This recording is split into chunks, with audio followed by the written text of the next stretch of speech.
آج 126ویں جو عرس کی پہلا دن ہے، آج اس کا جو ہے ہم نے ابتدائی دعائیہ تقریب شروع کر دی ہے، تو انشاءاللہ تعالیٰ آپ دیکھیں گے کہ پہلے کی نسبت اس بار جتنے بھی زائرین آزاد کشمیر اور پاکستان سے یہاں آئیں گے ان کے لیے بہتر سے بہتر انتظامات کرنے کی کوشش کریں گے۔ اور میں سمجھتا ہوں کہ یہ اولیاء اللہ اور مشائخ اعظام علماء کرام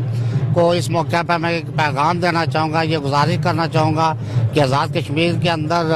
مذہبی ہم آہنگی پیدا ہونا چاہیے، یہ ہم آہنگی رہنی چاہیے۔ ہم سب یہاں جو ہے اولیاء اللہ کو اعظام کرام کو مانتے ہیں، تو میں سمجھتا ہوں کہ اس میں اگر کوئی کوتاہی یا خرابی ہوئی تو اس کی نشاندہی کریں، ہم اس کو بالفعل حل کریں گے۔ ابھی میری میٹنگ ہوئی ہے اپنے انتظامیہ سے، اوقاف والوں سے بھی، امور دینیہ والوں سے بھی، انہوں نے جو جو ڈیمانڈز کی ہیں وہ انشاءاللہ تعالیٰ آج ہم پوری کر دیں گے۔ اس میں میڈیا والوں سے یہ کہنا چاہوں گا کہ جہاں کوئی خرابی آپ کو نظر آئے تو اس کی نشاندہی کریں، تو انشاءاللہ اس کو بھی ہم دور کریں گے۔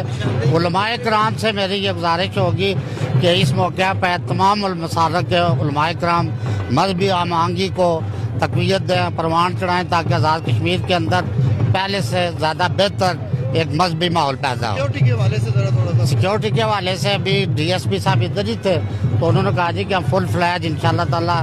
جس حد تک جتنی بھی سیکیورٹی چاہیے وہ دیں گے۔ سر نشاندہی کا آپ نے کہا ہزاروں لاکھوں کی تعداد میں لوگ آتے ہیں، کسی قسم کے ایشو کے لیے کوئی ڈیسک وغیرہ یا کوئی نمبر جاری کیا ہے؟ اس کا میں چیک کر لیتا ہوں، میرے علم میں نہیں ہے، لیکن ہماری ساری انتظامیہ اوقاف کی امور دینیہ کی سب ادھر مامور ہیں، 24 گھنٹے وہ یہاں سروس دیں گے انشاءاللہ۔